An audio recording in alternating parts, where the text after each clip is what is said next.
Tuesday's footy news on AFL.com.au. Hello everyone, Matt Thompson in Geelong, where all the talk is about Travis Varco. In a moon boot today, could he possibly play against the Swans on Saturday? Yeah, we're still a little bit unsure, except that we know it's not very bad news. We're going to be really cautious with it over the next couple of days. He's had some preliminary scans that look quite good. Certainly not a recurrence of an old injury.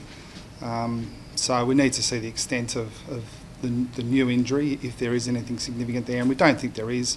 So best case scenario, he'll be fine this week. Worst case, it might be a week or two. The Cats face a mighty task against Sydney, the team that beat them at their Simmons Stadium fortress 12 months ago. Well, they're the only ones, yeah, so maybe it helps them a little bit.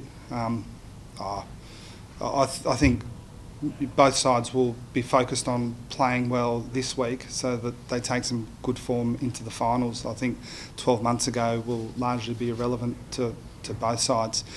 The most important thing for us is that we play our best, or start to play our best footy working into the finals, and we think it's really good preparation to play a contested side, a side that we consider to be right up towards the top of the ladder for a reason.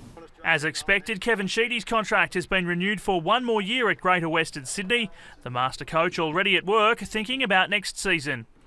We either make a decision to go for experienced AFL players, which we may, or we go for a trade deal for these clubs that will enhance us the best young players or best draft picks again. Mark Williams will remain senior assistant, but if he gets a better offer... I think Kevin Sheedy and Mark Williams and the broader coaching group have been one of the success stories of the year. We don't have a head coaching job available just at the present time, and if there's one that comes up for Mark, we wouldn't stand in his way, just as we wouldn't stand in the way of other people within our club who might have aspirations elsewhere. The countdown continues to decision day at Carlton. Robert Wall says Brett Ratten shouldn't be axed and broader questions need to be asked. They've got blokes in the team who can't kick the footy. That's the recruiting into the club.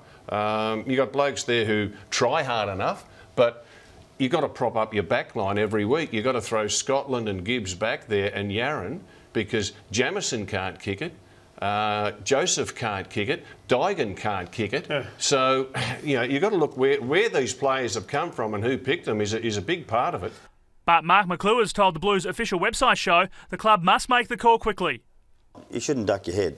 You've got to stand there and cop it, because this is the job you've put yourself into. There's a queue a mile long waiting to get into it. What for? Who knows why? But that's what happens. And sometimes you get the knife too, right in the middle of the back. And unfortunately, it looks like it's going to happen. Even from the West, the Blues are making news. Mick Malthouse's former captain declaring he's still got what it takes. Yeah, I think so, for sure, yeah. But John Worsfold has some sympathy for Ratten. It just puts the heat back on him, the spotlight. He's strong enough to deal with that and prepare really well for his game this week, and put his case forward for whatever he has to do with his football club. And despite their disappointing season, don't expect the Western Bulldogs to be all that aggressive in this year's trade period. Coach Brendan McCartney says they'll take a targeted approach. Our number one philosophy is to train our own people up, and having said that, that doesn't preclude a person still quite young in their career from another club, but I'm not saying it will include that, but we'll look at those avenues, but highly likely we'll continue to bring young people to this club and give them the best education we can. And that is a wrap on the footy news this Tuesday from here in Geelong. Whatever you're up to throughout the night, keep clicking back to afl.com.au to stay up to date with the very latest footy news.